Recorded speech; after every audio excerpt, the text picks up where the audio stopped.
വളരെ പൗരാണികമായ ഒരു മ്യൂസിയം. വളരെ കാലം മുമ്പ് നമ്മുടെ രാജാക്കന്മാരും മറ്റും ഉപയോഗിച്ചിരുന്ന ഏറെ മൂല്യം കൂടിയ ഓരോ വസ്തുക്കളും സൂക്ഷിച്ചു കൊണ്ടിരുന്നത് ഇവിടെയാണ്.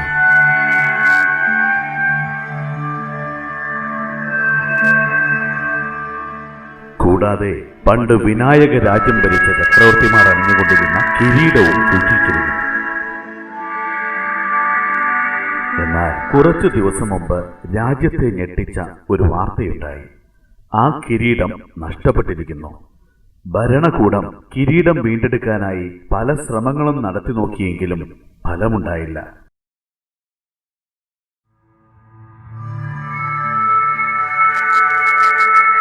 പല ഉയർന്ന പോലീസ് ഉദ്യോഗസ്ഥന്മാരെയും അന്വേഷണത്തിന് നിയോഗിച്ചെങ്കിലും കിരീടമോ അതിന്റെ ഒരു തുമ്പോ കണ്ടെത്താൻ കഴിഞ്ഞില്ല. അവസാനം അന്യദേശത്തു നിന്ന് വളരെ പ്രശസ്തനും ബുദ്ധിമാനുമായ ഡിറ്റക്റ്റീവ് സമുദ്രനെ കിരീടം കണ്ടെത്തുന്നതിനായി ഭരണകൂടം ഈ ദൗത്യം ഏൽപ്പിക്കുന്നു.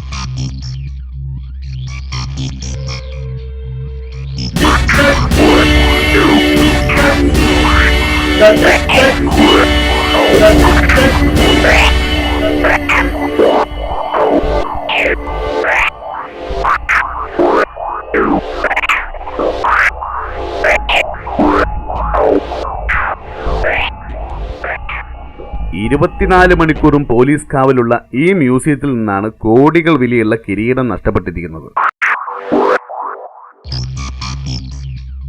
ഇവിടെ നിന്ന് എങ്ങനെ കിരീടം നഷ്ടമായിരിക്കുന്നു എന്ന് ചിന്തിക്കുമ്പോൾ എനിക്കൊന്നും മനസ്സിലാകുന്നില്ല. എന്തെങ്കിലും തുമ്പ് കിട്ടാതിരിക്കില്ല. നമുക്ക് ഈ ഭാഗത്തൊക്കെ ഒന്ന് പരിശോധിച്ച് കളയാം. എന്താ?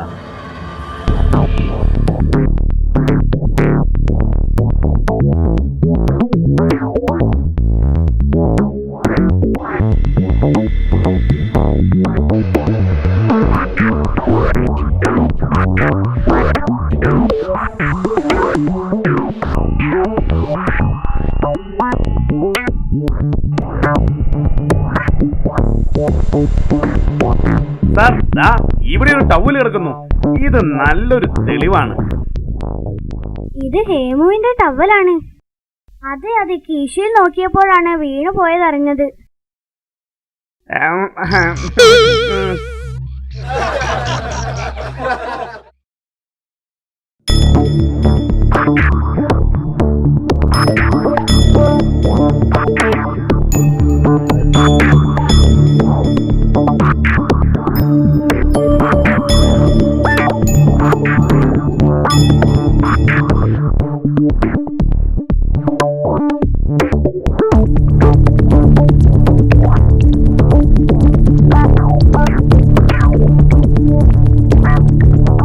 നമുക്ക് ജനങ്ങളിൽ പലരെയും ചോദ്യം ചെയ്ത് നോക്കിയാലോ?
വണ്ടി സ്റ്റാർട്ടാക്കും.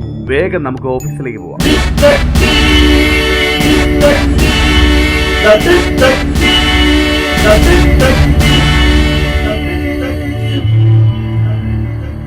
പോലീസുകാർക്ക് സാധിക്കാത്തതാണ് ഇനി ഇവർക്ക് സാധിക്കുക. ശരിയാ.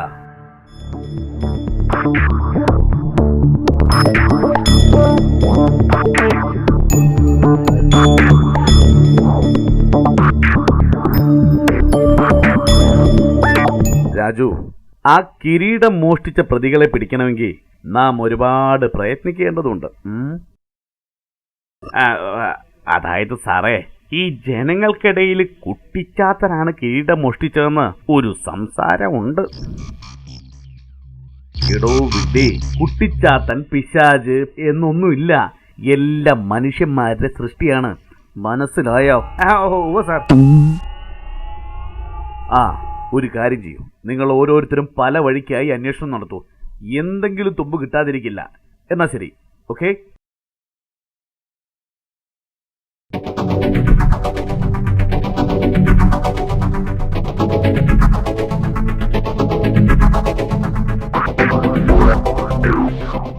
ഈ നാട്ടിലെ പല പോലീസ് ഉദ്യോഗസ്ഥന്മാരും എത്ര ശ്രമിച്ചിട്ടും ഒരു തുമ്പ് പോലും കണ്ടെത്താൻ കഴിഞ്ഞിട്ടില്ല.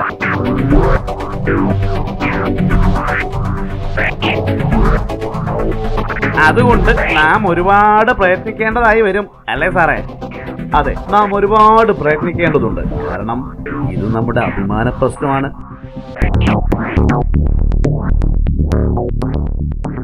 ശരിയാ സാർ. നമുക്ക് വേഷം മാറി നാടും നഗരവും അരിച്ചു പെറുക്കാം. എന്താ?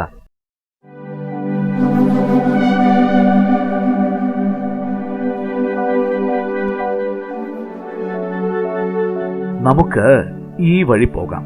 ഇവിടെയൊക്കെ ഒന്ന് നിരീക്ഷിക്കാം. നീ ഒരു കാര്യം ചെയ്യ്, നീ ഈ വഴി പോ. ചെല്ല.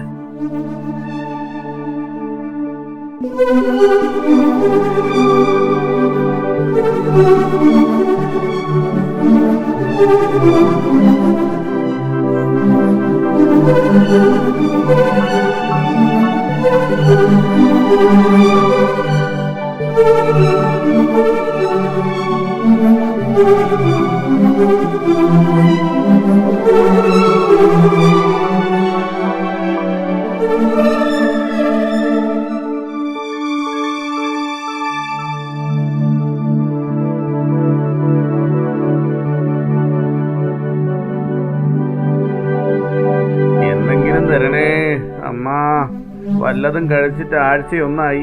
എന്തെങ്കിലും തരണേ.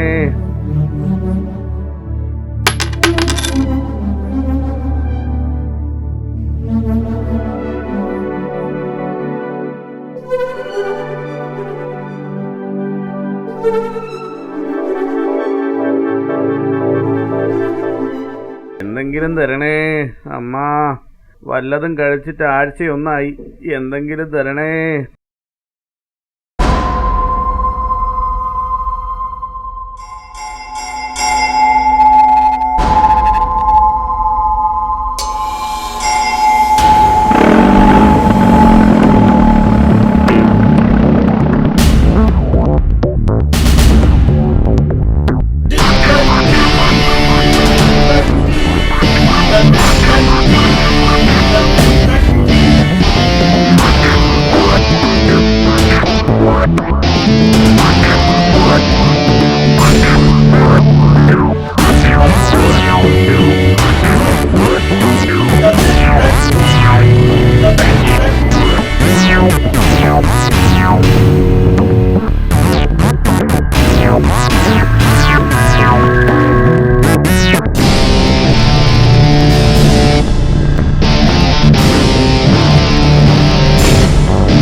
നമുക്കൊരു ചായ കുടിച്ചാലോ? ഞാനത് അങ്ങോട്ട് പറയാനിരിക്കുകയായിരുന്നു സാർ.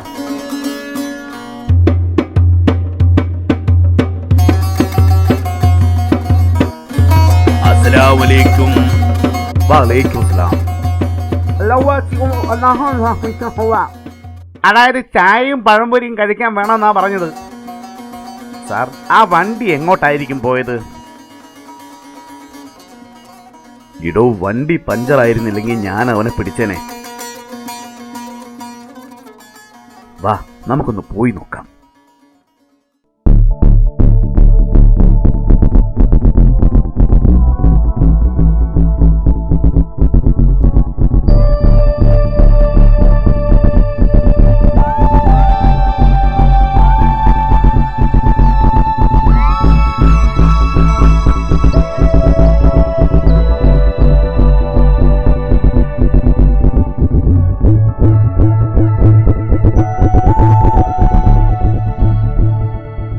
നമുക്ക് കുറച്ച് സമയം ഈ ബീച്ചിലൂടെ ഒന്ന് നടക്കാം. നമുക്കൊരു ഐസ്ക്രീം കഴിച്ച് കുറച്ചു നേരം ഈ കടലിലേക്ക് നോക്കിയിരിക്കാം.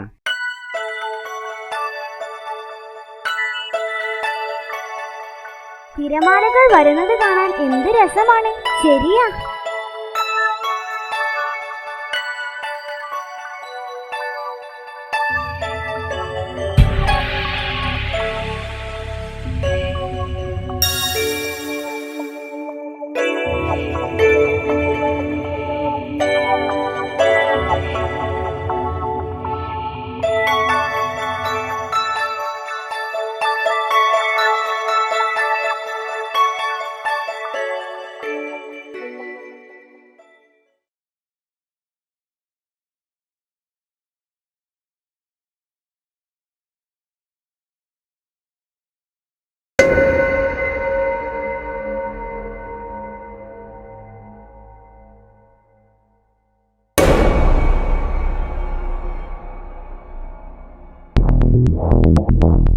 കിലോ വരുന്ന പഞ്ചലോഹ വിഗ്രഹം കാണാതെയിരിക്കുന്നു. ഇല്ലിക്കടമ്പ് ക്ഷേത്രത്തിലെ പൗരാണികമായ പഞ്ചലോഹ വിഗ്രഹം ഇന്നലെ രാത്രി കവർച്ച ചെയ്യപ്പെട്ടിരിക്കുന്നു. വളരെ സേഫ്റ്റിയോടെ ക്ഷേത്രത്തിനകത്ത് സൂക്ഷിച്ചതാണിത്. ക്ഷേത്രത്തിലെ കളവും മ്യൂസിയത്തിലെ കളവും തമ്മിൽ എന്തോ സാമ്യമുണ്ട്. ഹലോ രാജു, ഉടനെ വരിക.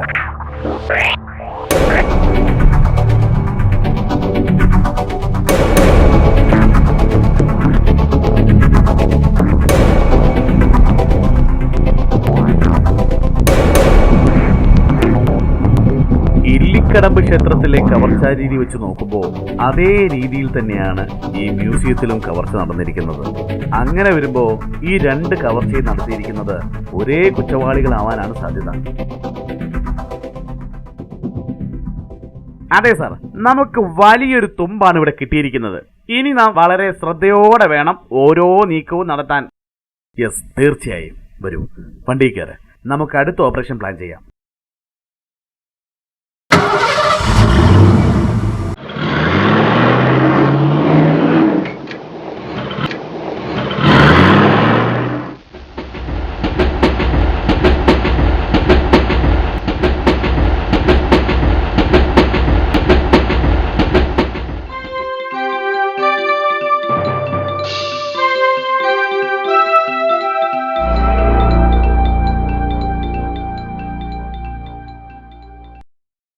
മ്യൂസിയത്തിലെയും ക്ഷേത്രത്തിലെയും കളവ് നടത്തിയിരിക്കുന്നത് മനുഷ്യന്മാരൊന്നുമല്ല, ചാത്തന്മാരാ.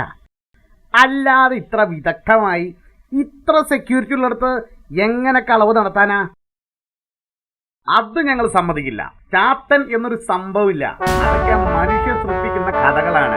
ഇത് ചെയ്തിരിക്കുന്നത് മനുഷ്യർ തന്നെയാണ്. എന്റെ അഭിപ്രായത്തിൽ ചാത്തന്മാർ തന്നെയാണിത് ചെയ്തത്. കാരണം ഇതുപോലുള്ള സംഭവങ്ങൾ പല നാടുകളിലും ഉള്ളതായി ഞാൻ പത്രത്തിൽ വായിച്ചിട്ടുണ്ട്. എന്തെങ്കിലും ആവട്ടെ, ഇതെല്ലാം കണ്ടെത്താൻ നമുക്ക് പോലീസുണ്ട്. അവർ എന്ത് ചെയ്യട്ടെ. ശരിയാ.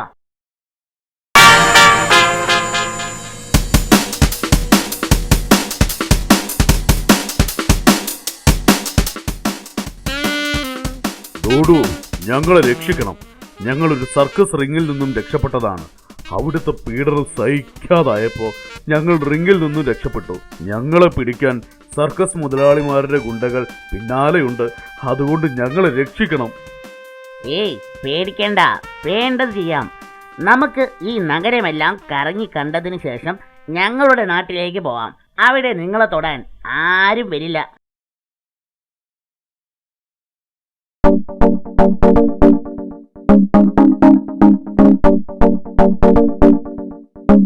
ഡോഡു, ഇത് ആരൊക്കെയാണ്? ഇവരെ നഗരത്തിൽ നിന്നും കണ്ടുമുട്ടിയതാണ്. ഇവർ സർക്കസ് റിങ്ങിൽ നിന്നും മുതലാളിമാരുടെ ക്രൂരത സഹിക്കാനാവാതെ ഓടി രക്ഷപ്പെട്ടതാ.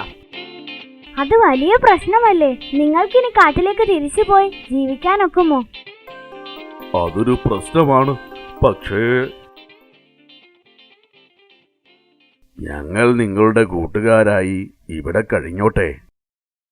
ഇവരെ നമ്മുടെ കൂടെ കൂട്ടാം അല്ലേ?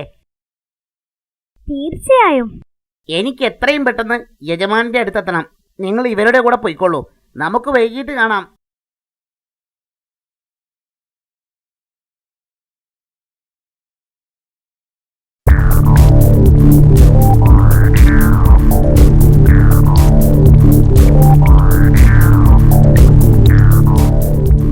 എന്താണ് നീ ഇത്രയും വൈകിയത്? ഇന്ന് നമുക്ക് നഗരത്തിലെ മറൈൻ ഡ്രൈവിലേക്ക് പോകാം. ഒരു കൂട്ടം കുറ്റവാളികൾ അവിടം കേന്ദ്രീകരിച്ച് മയക്കുമരുന്നും മറ്റും വിൽക്കുന്നുണ്ടെന്നാണ് അറിവ്. ഞാൻ വേഷം മാറി പോവാം അല്ലേ സാർ? നീ ഒരു കടല വിൽപ്പനക്കാരന്റെ വേഷത്തിൽ പോകുക. പിന്നെ മെല്ലെ അവിടെ നടക്കുന്ന നീക്കങ്ങൾ മനസ്സിലാക്കുക. ഓക്കെ? ശരി സാർ, അങ്ങനെ ചെയ്യാം. രാജു, ഒരു നിമിഷം. എന്താ സാർ? അവിടെ നടക്കുന്ന ഓരോ കാര്യവും അപ്പോൾ തന്നെ എന്നെ അറിയിക്കാൻ മറക്കരുത്. ഞാൻ ദൂരെ ആ ഉയരം കൂടിയ കെട്ടിടത്തിന്റെ മുകളിൽ നിന്നും ഓരോ നീക്കവും വീക്ഷിക്കുന്നുണ്ടാവും.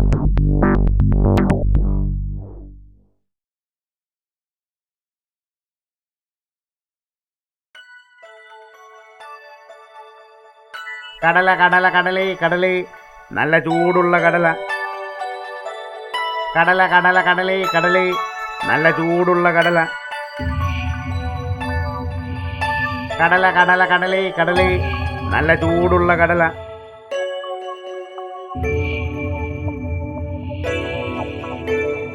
കടല കടല കടലേ കടലേ, നല്ല ചൂടുള്ള കടല. സാറേ, കടല വേണ?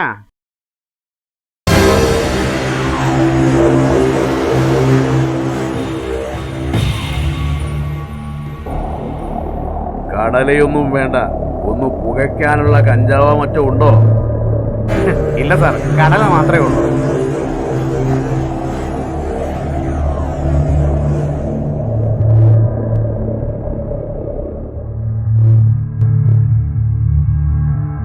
കടല കടല കടലേ കടലേ, നല്ല ചൂടുള്ള കടല.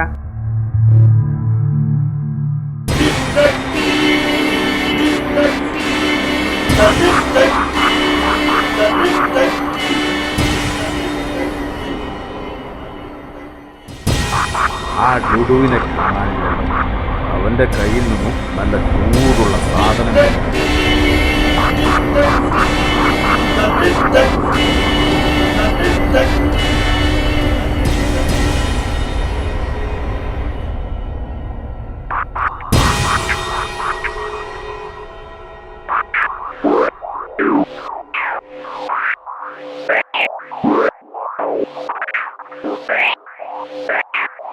സാർ, ആ മൂവർ സംഘം ഇവിടെ നിന്നും മയക്കുമരുന്ന് വാങ്ങിയ ശേഷം ഒരു ചുവന്ന കാറിൽ കയറി പോവുകയാണ്. ഞാൻ അവരെ ഫോളോ ചെയ്യുന്നുണ്ട്. സാർ ഉടനെ എൻ്റെ കൂടെ വരണം. രാജു, നീ ഇപ്പോൾ എവിടെയാണ്? സാർ, ഞാൻ 2 മിനിറ്റിനുള്ളിൽ സൗത്ത് ഹിൽ ഹോട്ടലിന് മുന്നിലെത്തും. ആ ശരി, ഞാനിപ്പോൾ അവിടെ എത്താം.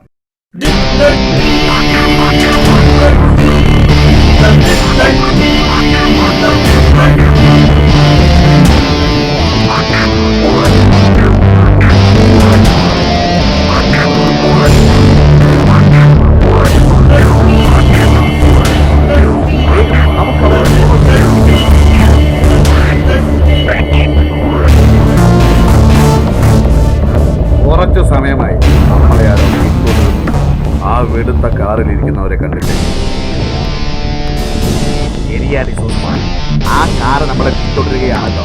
വേഗം വണ്ടി വിടും. അത് ലിങ്ക് സമുദ്രം. വേഗം വേഗം വണ്ടി വിടും. ഉടനെ നമുക്ക് രക്ഷപ്പെടണം, അല്ലെങ്കിൽ ആപത്താണ്.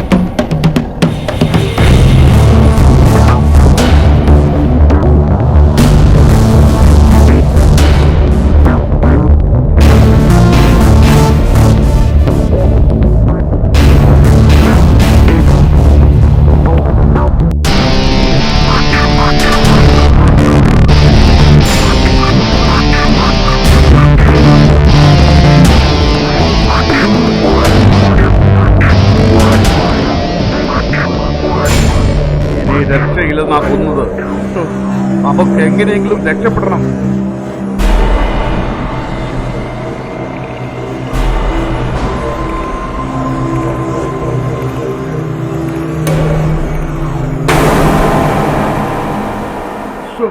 നാശങ്ങൾ, രക്ഷപ്പെട്ടു കളഞ്ഞു. സാർ, ഇവർ വലിയ കുറ്റവാളികളാണ്. ആദ്യം നമുക്ക് ഈ കാറൊന്ന് പരിശോധിക്കാം. എന്തെങ്കിലും തെളിവുകൾ ലഭിക്കും. അവരെയൊക്കെ നമുക്ക് പിന്നീട് കസ്റ്റഡിയിലെടുക്കാം. എല്ലാ സാധനങ്ങളും എടുത്തോളൂ. ശരി സാർ, നമുക്ക് ഓഫീസിലേക്ക് പോകാം. എനിക്ക് വിശന്നിട്ട് വയ്യ. റിങ്ങിലായിരുന്നെങ്കിൽ വേണ്ട സമയം ഭക്ഷണം കിട്ടിയേനെ. ശരിയാ, പക്ഷേ അവിടെ നമുക്ക് വേണ്ട സ്വാതന്ത്ര്യമില്ലല്ലോ. ഇനി ഇതൊക്കെ പറഞ്ഞിട്ട് എന്താ കാര്യം? എന്താ നിങ്ങൾ ദുഃഖിതരായി നിൽക്കുന്നത്? 2 ദിവസമായി ഒരു ഭക്ഷണവും കഴിച്ചിട്ടില്ല. അതുകൊണ്ട് ഭയങ്കര വിശപ്പ്. പേടിക്കണ്ട, നിങ്ങൾ താഴ്വരയിലേക്ക് പോയിക്കോളൂ. അവിടെ നിങ്ങൾക്ക് വേണ്ട ഭക്ഷണം ഏർപ്പാട് ചെയ്തിട്ടുണ്ട്. ആ, ശരി ശരി.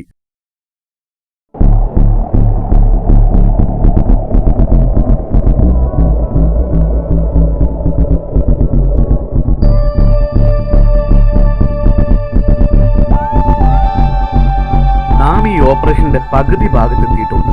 അതുകൊണ്ട് തന്നെ വളരെ ശ്രദ്ധയോടെ വേണം അടുത്ത സ്റ്റെപ്പിലേക്ക് കിടക്കാൻ. ശരിയാണ്, ഇതിനിടെ കുറ്റവാളികളുടെ പല ആക്രമണവും നമുക്കെതിരെ ഉണ്ടാവാൻ സാധ്യതയുണ്ട്. അതിനാൽ വളരെ ശ്രദ്ധിക്കണം. ജിമ്മി, എന്തെങ്കിലും തുമ്പ് കിട്ടിയോ? കാര്യമായൊന്നും ലഭിച്ചില്ല, പക്ഷേ നഗരത്തിൽ പലരെയും ഞാൻ നോട്ടമിട്ടിട്ടുണ്ട്. ആ, ശരി ശരി, അങ്ങനെ ചെയ്യൂ.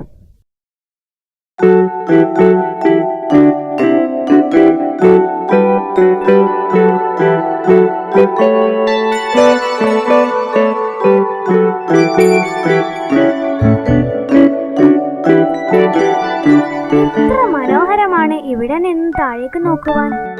ശരിയാ, അതിമനോഹരം തന്നെ. പക്ഷെ താഴെ വീണാൽ അറിയാം, ഒരു പൊടി പോലും കിട്ടില്ല. അങ്ങ് ദൂരെ കാണുന്നത് ഒരു കോട്ടയല്ലേ? അതെ, നമുക്ക് ആ കോട്ടയിലേക്കൊന്ന് പോവാം.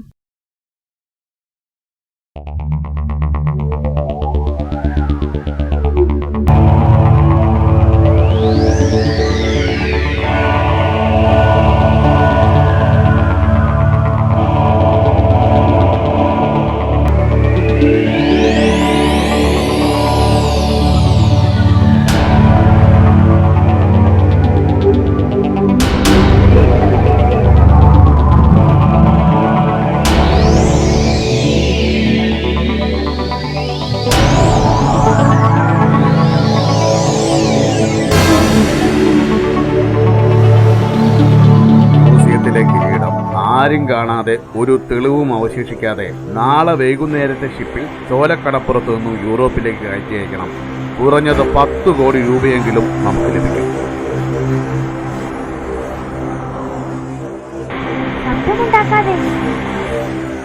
സൂക്ഷിച്ച് ശ്രദ്ധയോടെ ആയിരിക്കണം.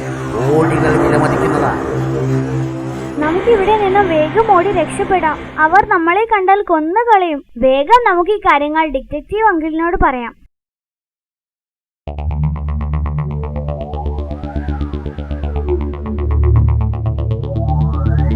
എന്താ എന്താ കുട്ടികളെ, എന്താ നിങ്ങൾ ഓടി വരുന്നത്?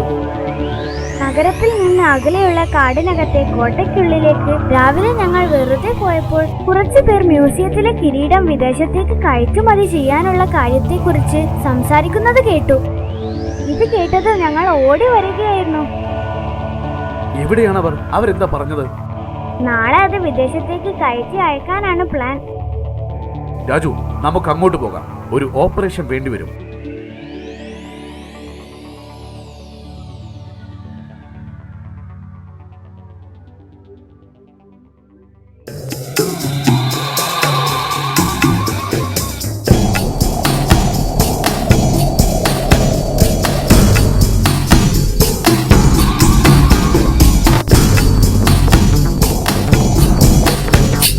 വളരെ ശ്രദ്ധ വേണം. ഏതു സമയവും ഒരറ്റാക്ക് പ്രതീക്ഷിക്കാം. ശരിയാ സാർ. സമുദ്രം ഉടനെ കീഴടങ്ങിയില്ലെങ്കിൽ നിങ്ങളെ ഞാൻ വകവെക്കും. മനസ്സിലായോ?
ഞാൻ പറയാം. ഒരു ദിവസം കാവൽക്കാരന്റെ വേഷത്തിൽ വന്ന് ഞാനിവിടെ കാവലിരിക്കുകയും പിന്നീട് ഇവിടുത്തെ എല്ലാ കാര്യങ്ങളും മനസ്സിലാക്കുകയും ചെയ്യും. അവസാനം അകത്തെ രഹസ്യറയിൽ കിടന്ന് കിരീടം മോഷ്ടിച്ചതിന് ശേഷം ഭൂമിക്കടിയിൽ നിർമ്മിച്ച തുരങ്കം വഴി പുറത്തേക്ക് കിടക്കുകയായിരുന്നു. ഞാനാണ് ക്ഷേത്രത്തിലെ കളവ് മുഴുവനും ചെയ്തത്. ഞാനാണ്